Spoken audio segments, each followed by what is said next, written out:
El profesor Emilio Marañón me parece que necesita poca presentación porque es de aquí de la casa, pero bueno, para los que no le conozcáis o no conozcáis mucho su trayectoria, pues él se licenció y doctoró en biología en la Universidad de Oviedo, después hizo su postdoc en la universidad, en el Centro Oceanográfico de Southampton, y está con nosotros en esta universidad desde el año 1999. Bueno, si luego me equivoco en algo me lo dices, porque me he leído su biografía antes de venir aquí en Internet.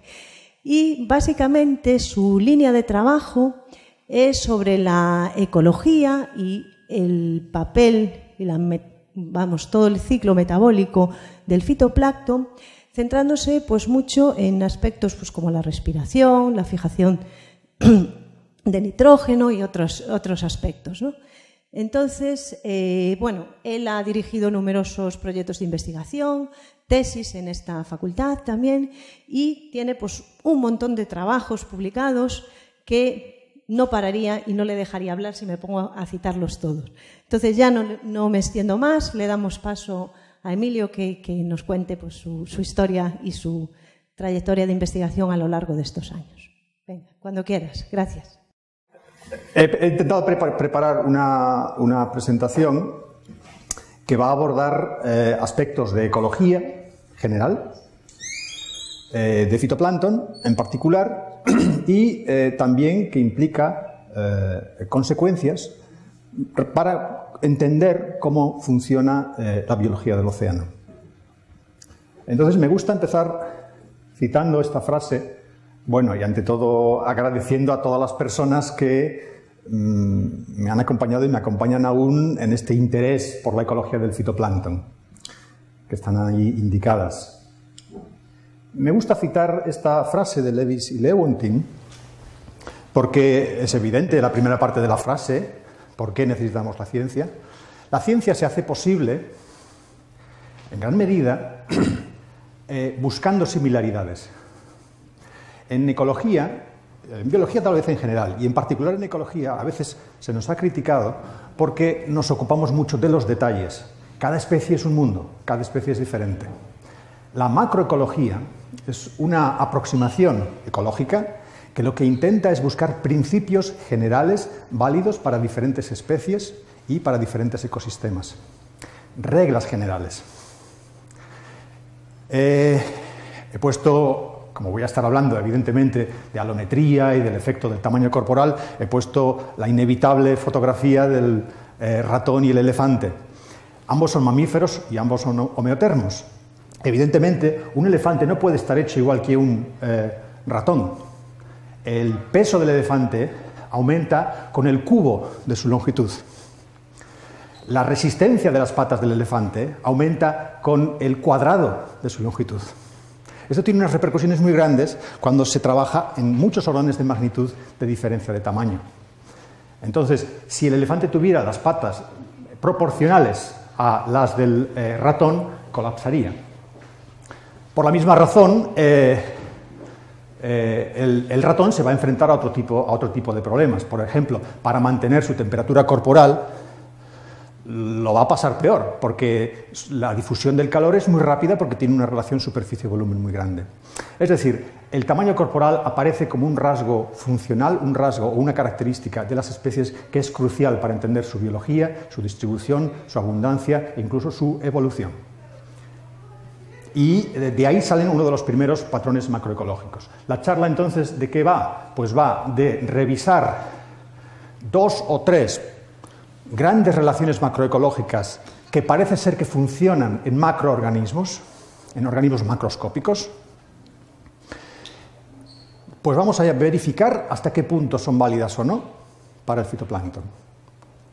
Y si no lo son, ¿qué información podemos sacar de ello? ¿Cómo nos puede ayudar esta comprobación de estos mecanismos generales válidos para organismos macroscópicos, para organismos grandes?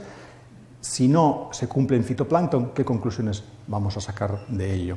La primera y tal vez más importante regla que existe en macroecología es que el tamaño corporal explica un montón de la variabilidad en la tasa metabólica individual. ¿Qué significa esto? Evidentemente, cuanto más grande un organismo, mayor su tasa metabólica, por unidad de individuo. es evidente. Lo interesante es, esa relación, ¿cómo es? ¿Es lineal? Pues no lo es una relación potencial.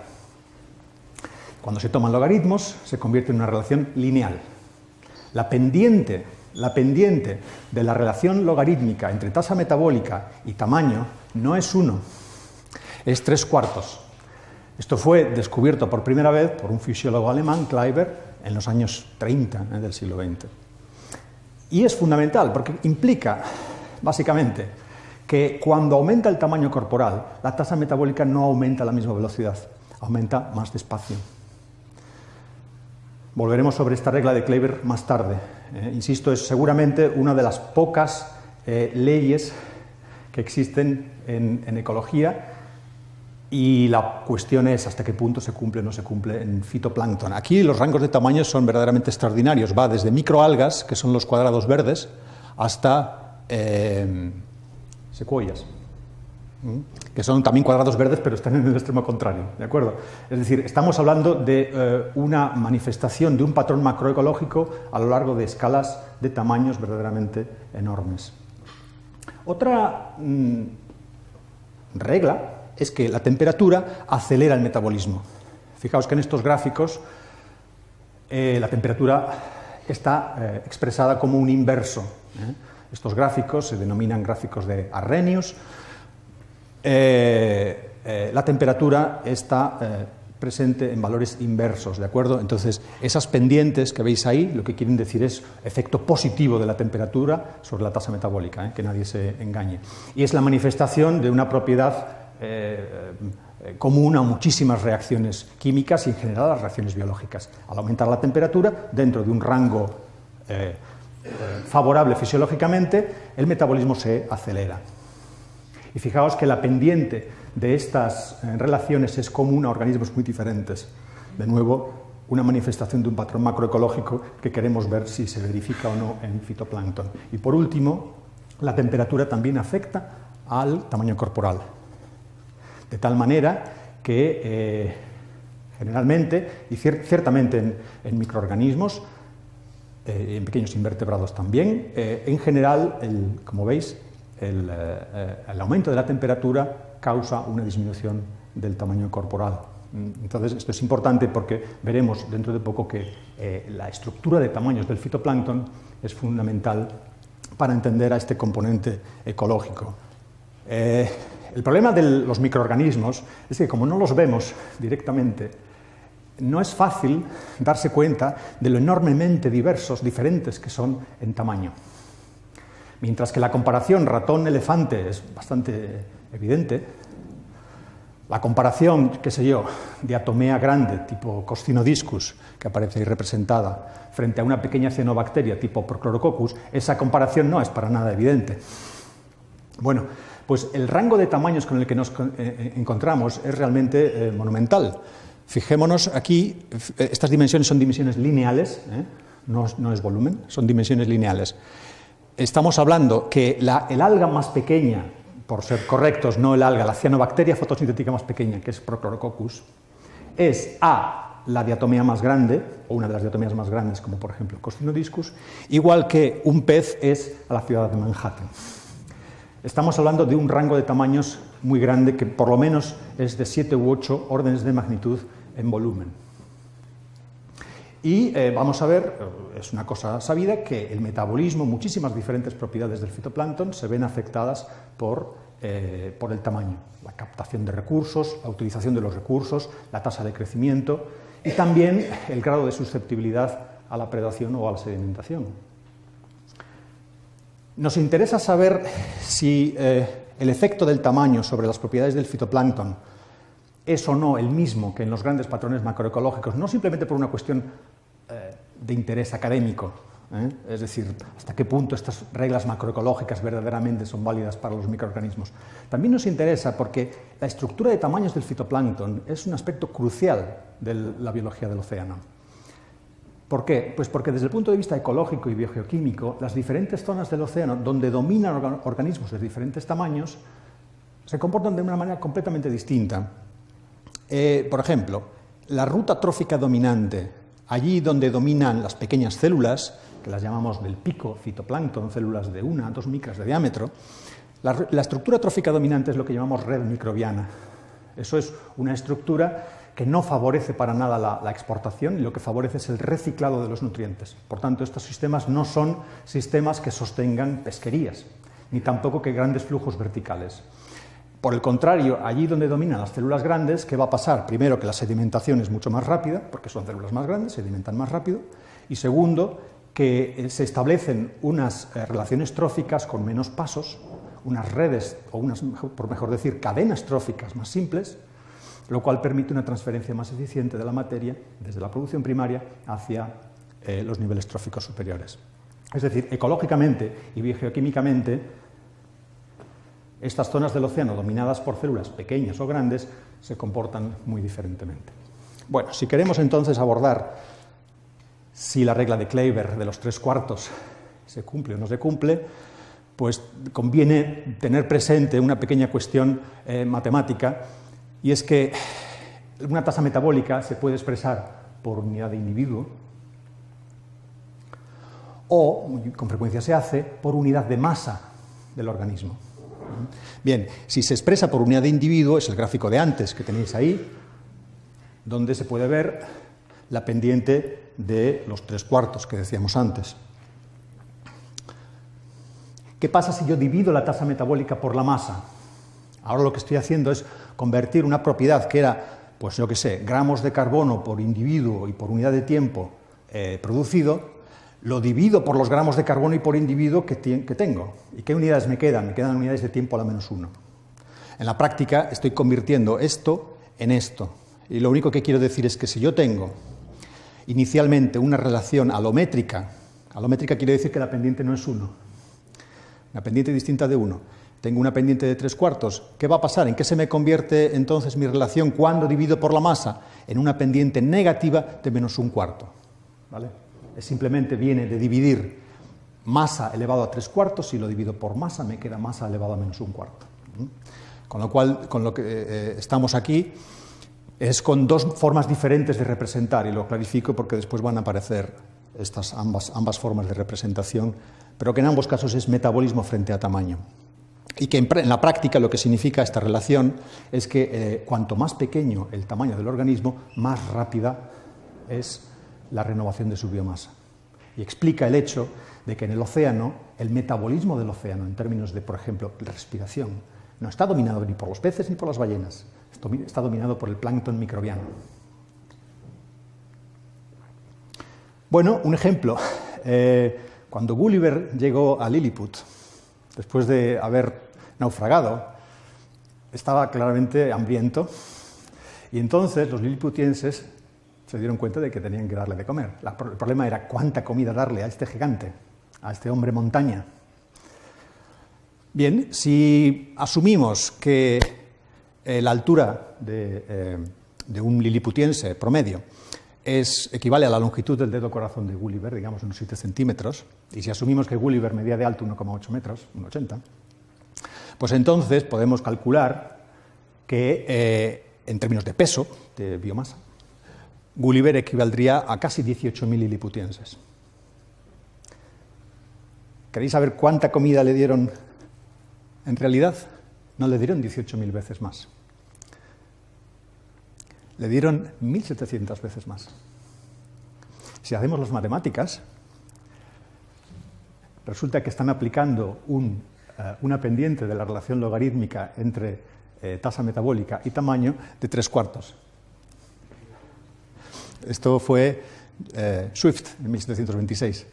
Es una pequeña broma que hizo Kleiber, esto que os acabo de contar, en un artículo de 1967, donde jugó un poquito con las longitudes, porque no está muy claro cómo de grandes eran los liliputienses. Entonces, bueno, arrimó el asco a su sardina diciendo si los liliputienses tienen 7 centímetros, hago los cálculos y me sale esto.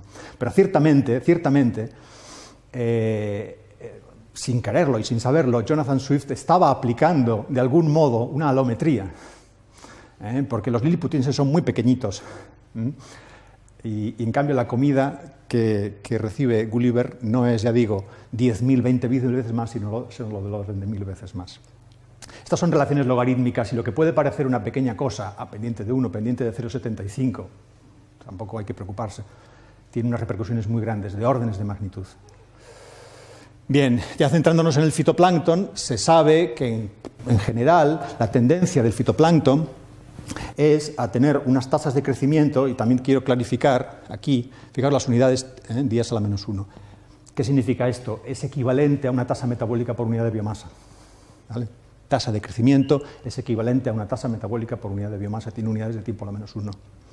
Y en general ya podéis ver que hay una tendencia a que el fitoplancton más pequeño pues crece un poco más deprisa, pero la dispersión es enorme. Si nos centramos en la captación de nutrientes, esto es captación de nutrientes por unidad de célula, vemos que bueno, hay también relativamente pocas observaciones. Todo esto está basado en recopilaciones de la literatura y la dificultad es que las condiciones de cultivo y las técnicas utilizadas para hacer las medidas muchas veces son diferentes. Eso genera mucho ruido y mucha incertidumbre. Esto de la captación de nutrientes es importante y va a surgir después porque la teoría dice que como la captación de nutrientes sucede a través de la superficie de las células, pero como el tamaño aumenta con el cubo del radio, a medida que aumenta el radio, el volumen evidentemente aumenta con el cubo del radio.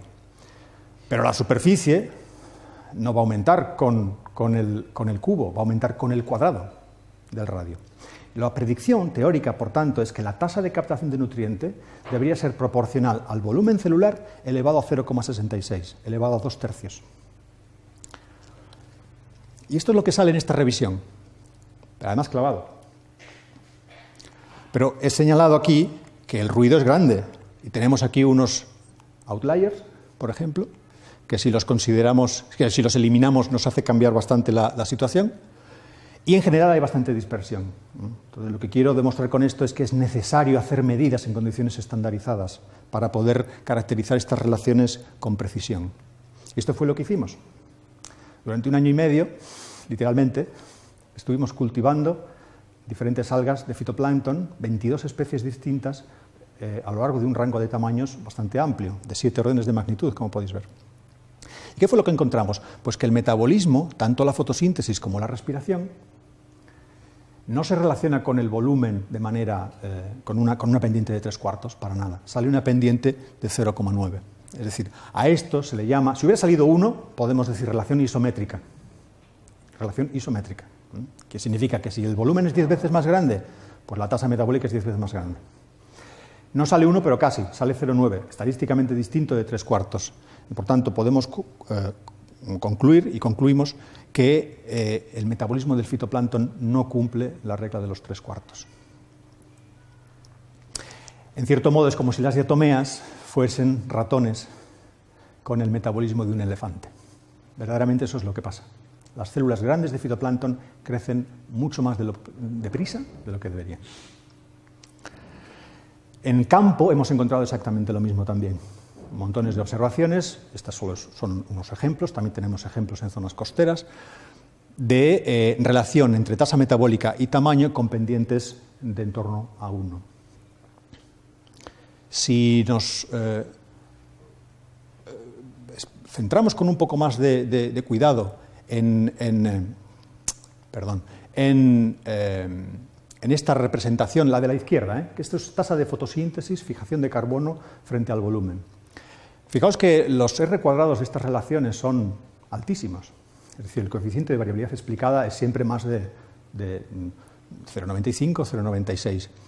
Pero en realidad, si os fijáis con un poco de calma, se puede adivinar una cierta curvatura. Ahora vamos a hacer lo siguiente. Con estos datos de la izquierda, que son tasas metabólicas por unidad de individuo, vamos a dividir por la masa, por la biomasa de cada especie. Entonces vamos a convertir nuestros números, que eran carbono por unidad de célula y por unidad de tiempo, los vamos a convertir en números que tienen simplemente unidades de tiempo a la menos 1. ¿Entendéis? Eso es lo que vamos a hacer. Se llama tasa metabólica específica de biomasa. Dividir por la biomasa, simple y llanamente. Y nos llevamos una sorpresa. Pero bueno, vamos por partes. Inicialmente, en la mitad derecha de nuestro espectro de tamaños, es decir, para células medianas y grandes, sale lo que dice la teoría. Es decir, que cuanto más pequeño, más rápido crecen los bichos. Fijaos que a la derecha tengo esto que he dicho, la tasa metabólica por unidad de biomasa, producción por unidad de biomasa, unidades de tiempo a la -1. A la izquierda tengo el valor del parámetro demográfico, tasa máxima de crecimiento, medido en estos cultivos simplemente contando las células. Es una aproximación completamente diferente. A la izquierda es demografía, a la derecha es metabolismo. Pero está claro que en un microbio las dos cosas en última instancia son lo mismo. No puedes tener crecimiento poblacional si no hay producción de biomasa. Y la producción de biomasa, evidentemente, sostiene o desencadena crecimiento poblacional. Entonces, la parte derecha del rango es lo que dice la teoría. Al disminuir el tamaño, aumenta la tasa metabólica y aumenta la tasa de crecimiento. La sorpresa nos la llevamos cuando miramos la parte izquierda, las células pequeñas. En las células pequeñas, al aumentar el tamaño, aumenta la tasa metabólica. De tal forma que las células muy pequeñas y las células grandes tienen más o menos las mismas tasas metabólicas, pero el efecto del tamaño sobre la tasa metabólica es opuesto en ambos rangos. Y he puesto aquí la escala de diámetro esférico equivalente, porque esto es un poco abstracto, ¿no? Normalmente no estamos familiarizados con el volumen de las células, estamos más familiarizados con su diámetro. Pero bueno, para quien sepa o esté familiarizado con las clases de tamaños en fitoplancton, pues 2 micras y ahí para abajo es lo que llamamos pico fitoplancton, el nanofitoplancton está entre las 2 micras y las 20, y más de 20 micras le llamamos microfitoplancton. Básicamente lo que nos está diciendo esto es que el nanofitoplancton tiene un potencial de crecimiento máximo más alto. O sea que hay unimodalidad, le llamamos así, relación unimodal entre tamaño y tasa metabólica. Otro resultado inesperado hace referencia a la cinética de captación de nutrientes. Decía que si los nutrientes se captan a través de la superficie, entonces deberíamos tener, en principio, si todo es igual, las células grandes y las pequeñas son iguales, que la captación de nutrientes debería ser proporcional al volumen elevado a 2/3, por aquello de que la captación sucede a través de la superficie, mientras que el aumento de tamaño es con el cubo del radio, no con el cuadrado. Bueno, pues no sale eso. Lo que nos hemos encontrado es que la relación entre tasa de captación de nutriente y volumen es isométrica. La pendiente es 1. Eso significa que si una célula es 1000 veces más grande en volumen, capta 1000 veces más nutriente. Y es completamente en desacuerdo con la predicción teórica de la pendiente de 2/3.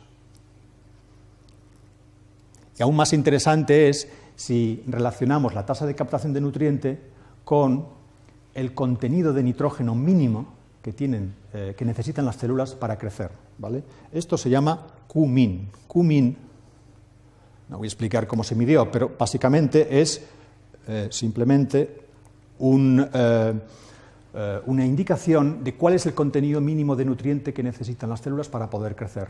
Se llama cuota mínima intracelular de nitrógeno. Si el contenido intracelular de nitrógeno es igual a Q-min, no hay crecimiento, tiene que ser superior. Son los requerimientos mínimos. Bueno, pues si enfrentamos tasa de captación máxima frente a requerimientos mínimos, resulta que la pendiente se hace lo que llamamos superisométrico o superisométrica. La pendiente ya ni siquiera es 1, es 1,15. Es significativamente más alta que 1. ¿Y qué significa esto? Significa que las células grandes están captando, cuando hay muchos nutrientes en el agua solamente, es decir, en situaciones de exceso, son capaces de captar más de lo que necesitan. Eso es lo que quiere decir. Las implicaciones cuantitativas son grandes. Si uno hace un cálculo muy sencillo, con pendiente de 2/3, según dice la teoría, o pendiente de 1, según sale en la realidad, las implicaciones son de órdenes de magnitud prácticamente. Es decir, aplicar el escalamiento teórico pues de 2/3 implica una sobreestimación de la captación por parte de las células pequeñas y una subestimación de la captación por parte de las células grandes. Es decir, la formulación tradicional penaliza a las células grandes. Y esto tiene implicaciones en los modelos de ecología del océano para entender qué factores controlan la distribución de tamaños en el mar, sobre lo cual volveremos hacia el final. Esta es una propuesta de los diferentes mecanismos que pueden explicar este patrón unimodal. Una especie de resumen de algunas de las cosas que hemos comentado y otras más en las que no tengo tiempo de entrar. Pero básicamente, ya que estábamos hablando de las células grandes, un problema de las células grandes, porque capta nutriente muchísimo, más de lo que necesitan. ¿El problema cuál es? Transportar el nutriente desde la proximidad de la membrana, donde ha sido captado, hacia los lugares donde esos nutrientes son procesados para producir nueva biomasa. Las distancias intracelulares aumentan exponencialmente al aumentar el tamaño y consideramos que esa seguramente es una limitación fundamental, el transporte intracelular de los recursos.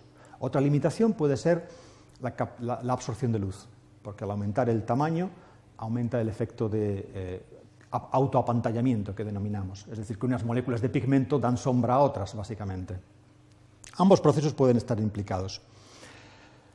En el extremo contrario, las células pequeñas tienen dos problemas fundamentales. Uno, que existen lo que se denominan componentes no escalables.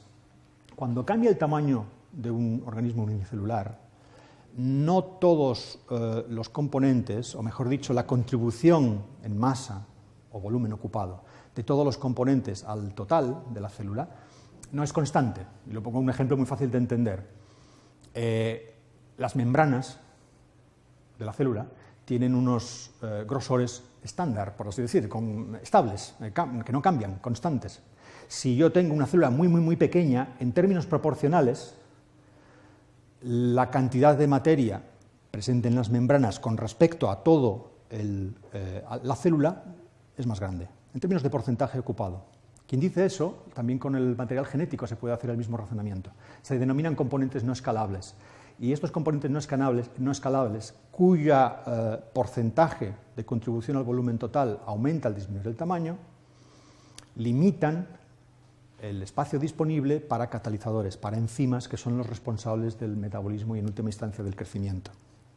Y la otra dificultad a la que se enfrentan las células muy pequeñas es que son muy ricas en nitrógeno. Debo decir que no hemos todos los datos, pero los tenemos. Hemos comprobado que son más ricas en nitrógeno que las demás.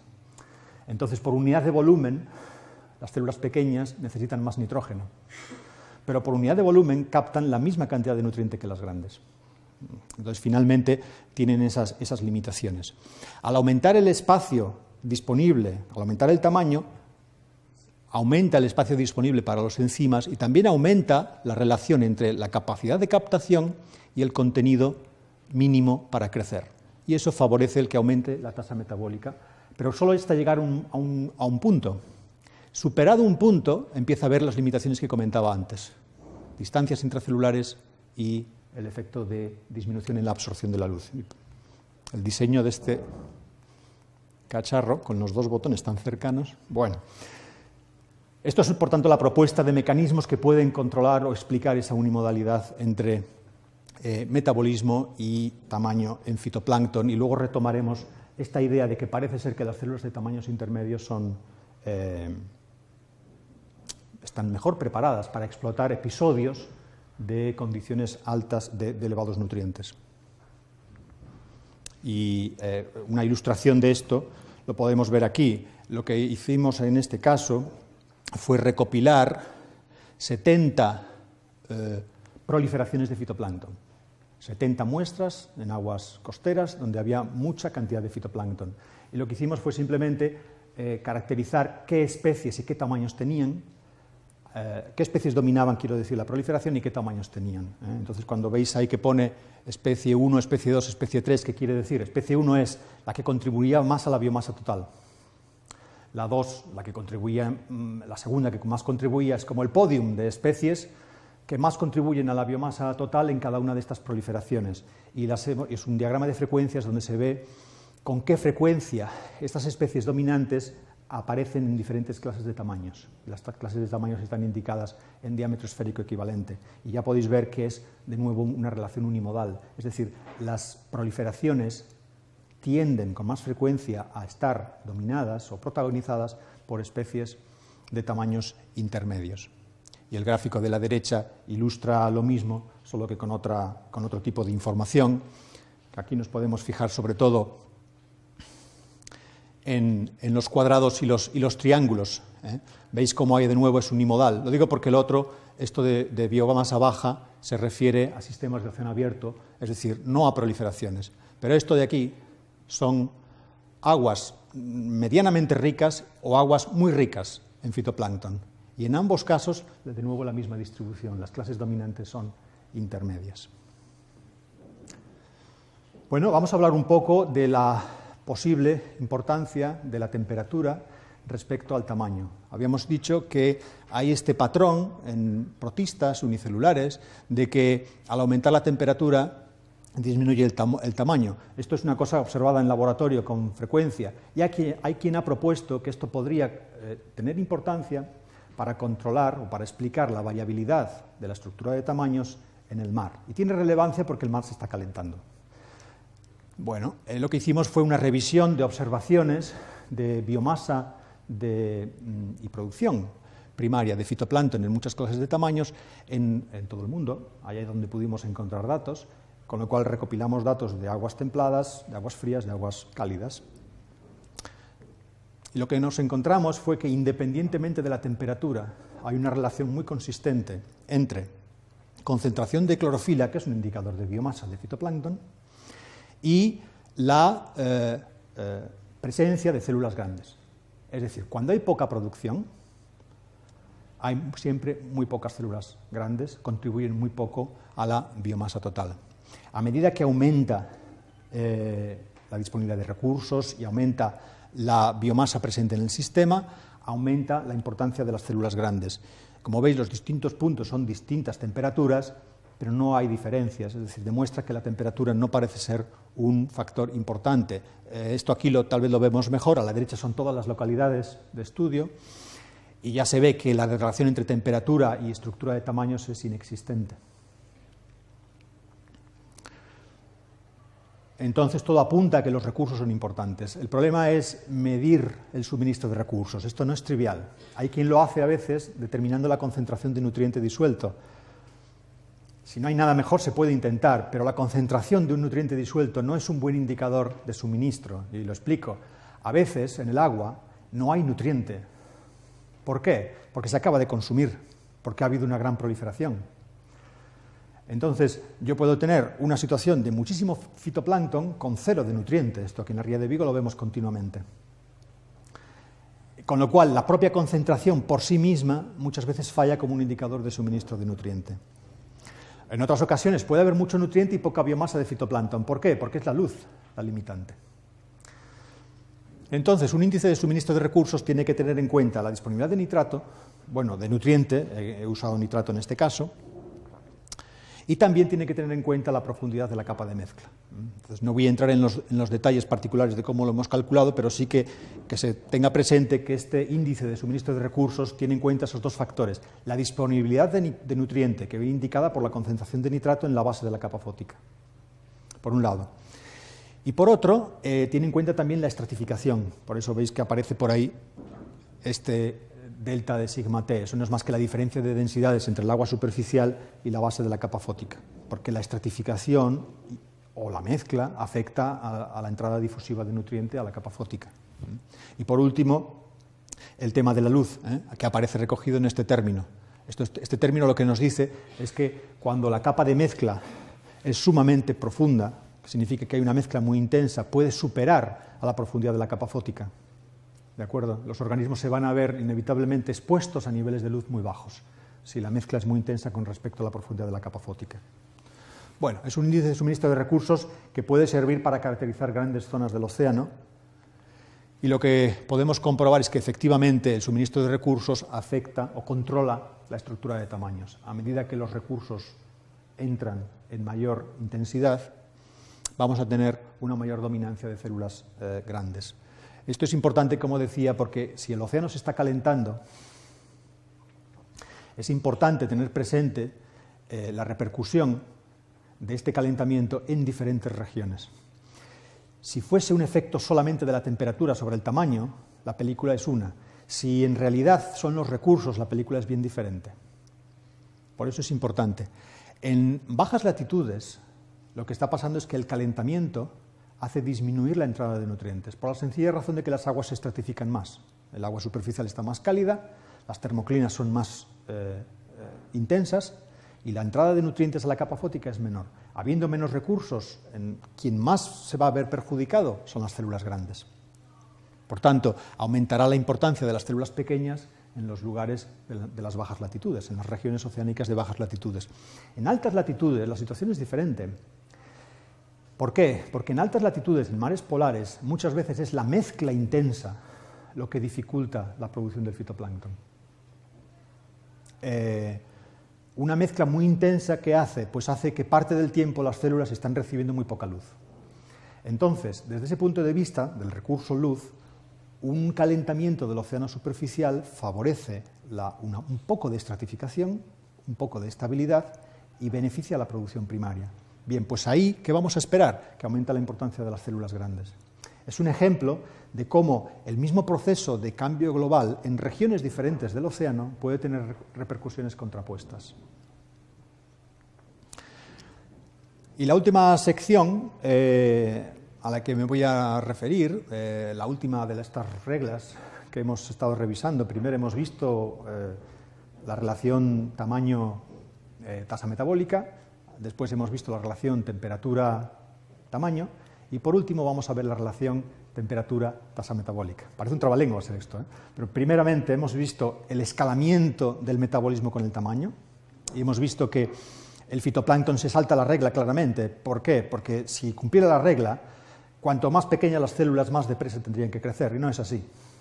Las pequeñas y las grandes crecen más o menos a la misma velocidad, pero encima se salta la regla dos veces porque no hay una única pendiente, hay dos pendientes y la relación es unimodal. Lo que hemos visto después, en segundo lugar, es que la temperatura no parece afectar al tamaño, a la estructura del tamaño de las comunidades de fitoplancton, sino que son los recursos, la variable clave. Y ahora, para terminar, vamos a ver si hay o no hay relación entre metabolismo y temperatura. Fijaos que esto es iba a decir una verdad absoluta, es decir, es que es una manifestación de una cuestión termodinámica. La temperatura regula, ¿qué es la temperatura al fin y al cabo? Lo que está regulando es la velocidad de vibración de las moléculas. Cuando aumenta la temperatura, lo que aumenta es la frecuencia de las colisiones entre moléculas y también aumenta la probabilidad de que esas colisiones entre moléculas alcancen la energía suficiente para que tenga lugar la reacción. Entonces, en cinética enzimática está claro que un aumento de la temperatura acelera la reacción, la velocidad de la reacción. En el corazón del metabolismo, en última instancia, ¿qué es lo que tenemos? Tenemos enzimas catalizando reacciones. Si el océano se está calentando, y esto es un hecho, ¿qué podemos esperarnos? Podemos esperarnos que todo se acelere. Y es lo que propone aquí Mike Berenfeld en un comentario en la revista Nature Climate Change. Lo que propone es que, al calentarse el clima, ¿qué vamos a tener? A un fitoplancton cuyo metabolismo está acelerado, por tanto va a fijar más CO2. Pero cuidado, los organismos del plancton que se comen al fitoplancton también van a tener un metabolismo acelerado. Entonces, los consumidores del fitoplancton los van a consumir con más rapidez. Y si su metabolismo también se ve acelerado, la respiración de estos organismos, que evidentemente son heterotróficos, va a aumentar también. Entonces, ¿qué podría ser que tuviéramos? Bueno, pues ningún cambio neto en la captación de CO2, pero un metabolismo más acelerado en el fitoplancton. Esto es lo que se está planteando, que podríamos esperar si se cumple la regla. La regla en el laboratorio se cumple, y es esta gráfica de aquí de Epley. ¿Esta gráfica qué es? No es más que tasas máximas de crecimiento de algas en cultivo a muchas temperaturas diferentes.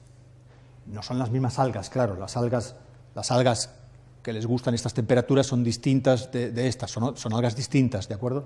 Pero el borde superior de esa nube de puntos describe una relación exponencial que normalmente se cuantifica con el famoso Q10. El Q10 lo que nos dice es, si yo aumento la temperatura 10 grados, la tasa metabólica me aumenta un factor de tanto. Un Q10 de 2 que es más o menos lo que sale con el fitoplancton. ¿Qué quiere decir? Que si yo aumento 10 grados la temperatura, la tasa metabólica o la tasa de crecimiento se duplica. Pero claro, esto es en cultivo. La pregunta es, ¿sucede en el mar?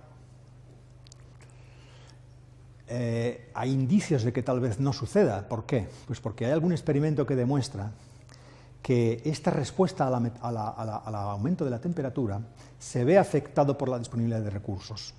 En este trabajo de O'Connor y colaboradores, lo que hicieron fue tener fitoplancton a distintas temperaturas, sin ningún tipo de perturbación adicional, es decir, simplemente controlaban la temperatura.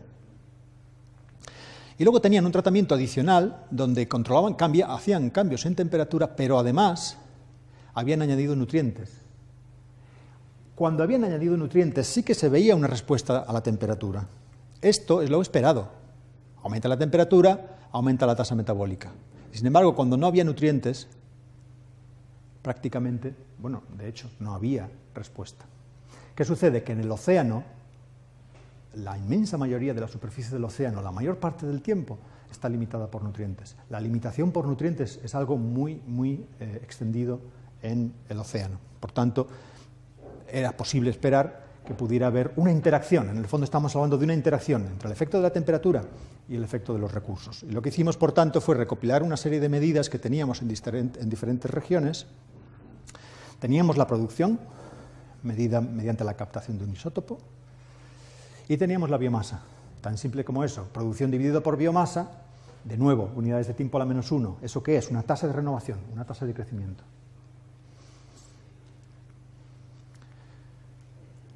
Lo que vimos fue que había una buena relación entre la biomasa del fitoplancton y su producción. Nada extraño, evidentemente, aguas más ricas en fitoplancton producen más, es lógico. Pero lo interesante es fijarse en la pendiente. ¿Cuál es el valor de la pendiente? Si la pendiente de esta relación es 1, ¿qué quiere decir? Pues lo que quiere decir es que es proporcional. Es decir, que me aumenta la biomasa de fitoplancton 10 veces, pues la producción primaria me aumenta 10 veces más también. ¿Y qué querría decir eso? Querría decir que la producción por unidad de biomasa es constante. Y no nos encontramos eso, nos encontramos una pendiente de 1,5. Es muy diferente de 1. ¿Qué significa? Que a medida que aumenta la biomasa, la producción aumenta más rápidamente. ¿Existe alguna relación entre esa tasa de crecimiento y la temperatura? Y la respuesta es no, no hay ninguna relación. A la izquierda están todos los datos y a la derecha los datos en dos subconjuntos de datos, uno con niveles muy bajos de recursos y otro con niveles intermedios de recursos. Y ya veis que no hay ningún tipo de relación. En cambio, si comparamos esa tasa de crecimiento, esa producción por unidad de biomasa, en aguas de distintos niveles de clorofila, vemos que claramente hay una relación. Estos son las aguas oceánicas, estos son aguas costeras, estos son aguas templadas, que ocuparían un lugar intermedio. Y si volvemos al uso del índice de suministro de recursos que habíamos definido antes, vemos que de nuevo hay una relación. Claramente son los recursos los que están controlando la tasa de crecimiento del fitoplancton y la temperatura parece no cumplir ningún papel. Este resultado, que es reciente y que aún tenemos que entender bien, puede tener que ver con el comportamiento de los enzimas y con la relación entre temperatura y actividad enzimática. Las actividades enzimáticas se caracterizan con dos parámetros fundamentales. Uno es la tasa máxima de la reacción, la Vmax se le suele llamar, es decir, la velocidad de la reacción cuando el recurso, el sustrato, por mejor decir, está en exceso, hay saturación.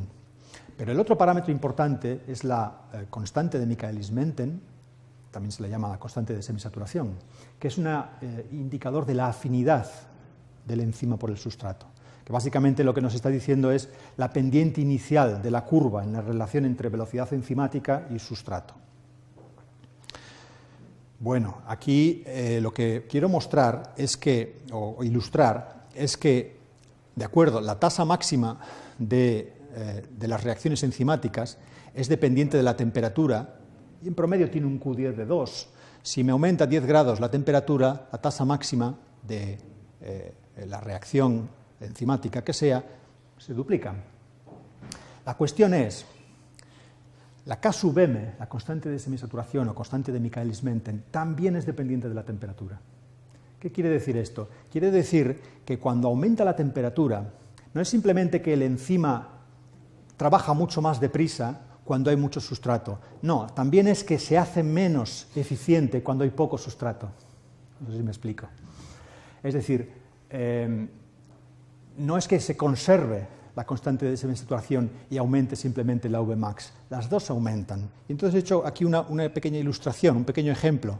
Estos datos que veis aquí los he metido en la ecuación de Michaelis-Menten y salen estas gráficas. He puesto el eje X en logaritmo para que se vea con más claridad. ¿Qué quiere decir esto? Quiere decir que los enzimas, cuando aumenta la temperatura, se hacen menos eficientes manejando cantidades muy bajas de sustrato. Es el precio que pagan por ser capaces de alcanzar velocidades máximas más altas, pero cuando hay mucho sustrato. La consecuencia es que si nos estamos moviendo en concentraciones muy bajas de recurso, concentraciones muy bajas de sustrato, prácticamente no hay diferencia entre las dos curvas. Esta puede ser, y se propone como una hipótesis, la base o el mecanismo último que explique el hecho de que nosotros no estamos encontrando ninguna relación entre temperatura y tasa metabólica del fitoplancton en el mar. Y para terminar, pues me gustaría recalcar que esto puede tener implicaciones globales. Fijaos que aquí en este mapa no hay colores en el mar. Esto es un estudio de ecología terrestre. Lo que hicieron fue simple y llanamente aplicar esta dependencia de la temperatura de las tasas metabólicas a los organismos terrestres, a plantas y animales. Y básicamente veis que, la verdad es que no estoy seguro de si lo hicieron con plantas también, pero bueno, al menos en este gráfico veis a la izquierda organismos unicelulares y aquí invertebrados. No estoy seguro de si lo hicieron con plantas. Solamente organismos terrestres. Lo que concluyen estos autores es que el aceleramiento, la aceleración de las tasas metabólicas puede ser mayor en las altas latitudes. Quiero decir, en las latitudes bajas. En las latitudes bajas, ellos es donde predicen, veis estos tonos rojos, una respuesta más grande de la tasa metabólica al aumento de la temperatura. La cuestión es, y la limitación fundamental es, no están teniendo en cuenta en absoluto la limitación por recursos. Entonces, digamos que desde la perspectiva marina, aquí nos quedan dos asignaturas pendientes. Una, intentar hacer algo parecido a esto en el mar, que aún no se ha hecho. Y dos, hacerlo, pero teniendo en cuenta que la disponibilidad de recursos y la temperatura no afectan de manera independiente a la biología del fitoplancton, a la biología de los organismos planctónicos en general. Y la consecuencia puede ser que tal vez la sensibilidad de la biología microbiana en el océano al calentamiento sea menor de lo que se ha asumido. Y entonces pues termino con unas pocas conclusiones pues, para que quede tiempo de que me hagáis algunas preguntas. Básicamente, recalcar la importancia de los modelos mecanicistas macroecológicos. He puesto ahí lo de mecanicistas, ¿por qué? Porque si los modelos son puramente empíricos, el hecho de que tus datos cumplan o no cumplan el modelo no te ayuda mucho. Te ayuda cuando el modelo está basado en un mecanismo. Si tus observaciones no cumplen el modelo, como sabes los mecanismos y las asunciones de ese modelo, pues puedes perfeccionar el conocimiento sobre el sistema que estás estudiando. El mensaje fundamental es que cuando se hacen las observaciones hay que hacerlas siempre con una idea anterior de lo que uno espera y no simplemente medir para ver qué sale. El metabolismo del fitoplancton parece ser tanto isométrico como unimodal. ¿Por qué isométrico? Porque los pequeños y los grandes crecen igual de deprisa. Pero unimodal porque resulta que los del medio crecen más deprisa. Y eso explica el que sean dominantes en situaciones de proliferación, cuando hay muchos recursos. Como digo, los recursos son los que controlan la estructura de tamaños y finalmente es posible que lo que ahí llamo termosensibilidad, el grado de dependencia del metabolismo respecto a la temperatura en el mar, sea más pequeño de lo que pensamos por culpa de la limitación por recursos. Y con eso pues termino. Muchas gracias. por escuchar. Implica consecuencias para entender cómo funciona la biología del océano. Entonces me gusta empezar citando esta frase, bueno, y ante todo agradeciendo a todas las personas que me han acompañado y me acompañan aún en este interés por la ecología del fitoplancton, que están ahí indicadas. Me gusta citar esta frase de Lewis y Lewontin porque es evidente la primera parte de la frase, ¿por qué necesitamos la ciencia? La ciencia se hace posible, en gran medida, buscando similaridades. En ecología, en biología tal vez en general, y en particular en ecología, a veces se nos ha criticado porque nos ocupamos mucho de los detalles. Cada especie es un mundo, cada especie es diferente. La macroecología es una aproximación ecológica que lo que intenta es buscar principios generales válidos para diferentes especies y para diferentes ecosistemas. Reglas generales.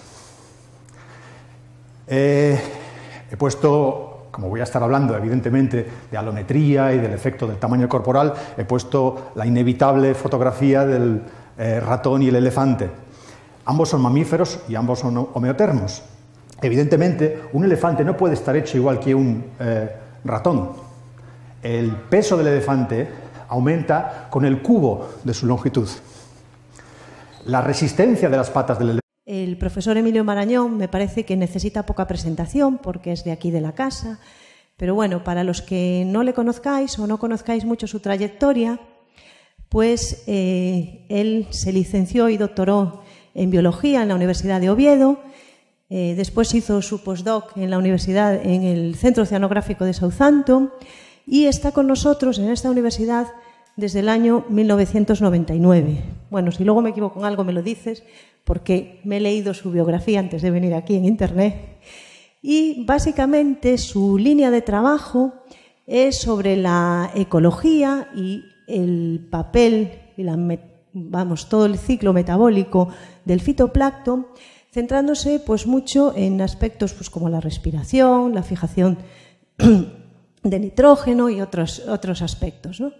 Entonces, bueno, él ha dirigido numerosos proyectos de investigación, tesis en esta facultad también, y tiene pues un montón de trabajos publicados que no pararía y no le dejaría hablar si me pongo a citarlos todos. Entonces ya no me extiendo más, le damos paso a Emilio que nos cuente pues, su historia y su trayectoria de investigación a lo largo de estos años. Venga, cuando quieras. Gracias. He intentado preparar una presentación que va a abordar aspectos de ecología general, de fitoplancton en particular, y también que el elefante aumenta con el cuadrado de su longitud. Esto tiene unas repercusiones muy grandes cuando se trabaja en muchos órdenes de magnitud de diferencia de tamaño. Entonces, si el elefante tuviera las patas proporcionales a las del ratón, colapsaría. Por la misma razón, el ratón se va a enfrentar a otro tipo de problemas. Por ejemplo, para mantener su temperatura corporal, lo va a pasar peor, porque la difusión del calor es muy rápida porque tiene una relación superficie-volumen muy grande. Es decir, el tamaño corporal aparece como un rasgo funcional, un rasgo o una característica de las especies que es crucial para entender su biología, su distribución, su abundancia e incluso su evolución. Y de ahí salen uno de los primeros patrones macroecológicos. La charla entonces, ¿de qué va? Pues va de revisar 2 o 3 grandes relaciones macroecológicas que parece ser que funcionan en macroorganismos, en organismos macroscópicos. Pues vamos a verificar hasta qué punto son válidas o no para el fitoplancton. Y si no lo son, ¿qué información podemos sacar de ello? ¿Cómo nos puede ayudar esta comprobación de estos mecanismos generales válidos para organismos macroscópicos, para organismos grandes? Si no se cumple en fitoplancton, ¿qué conclusiones vamos a sacar de ello? La primera y tal vez más importante regla que existe en macroecología es que el tamaño corporal explica un montón de la variabilidad en la tasa metabólica individual. ¿Qué significa esto? Evidentemente, cuanto más grande un organismo, mayor su tasa metabólica, por unidad de individuo, es evidente. Lo interesante es, esa relación, ¿cómo es? ¿Es lineal? Pues no lo es una relación potencial. Cuando se toman logaritmos, se convierte en una relación lineal. La pendiente de la relación logarítmica entre tasa metabólica y tamaño no es 1, es 3/4. Esto fue descubierto por primera vez por un fisiólogo alemán, Kleiber, en los años 30 del siglo XX.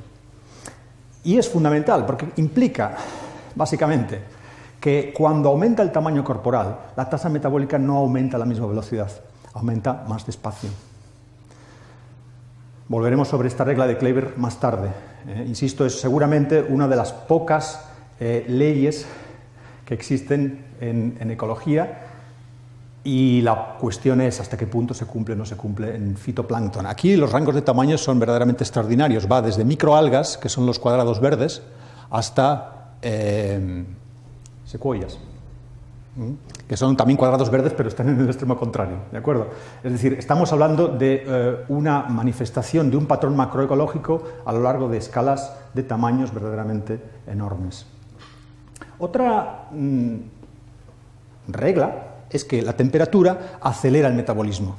Fijaos que en estos gráficos la temperatura está expresada como un inverso. Estos gráficos se denominan gráficos de Arrhenius. La temperatura está presente en valores inversos, ¿de acuerdo? Entonces, esas pendientes que veis ahí, lo que quieren decir es efecto positivo de la temperatura sobre la tasa metabólica, que nadie se engañe.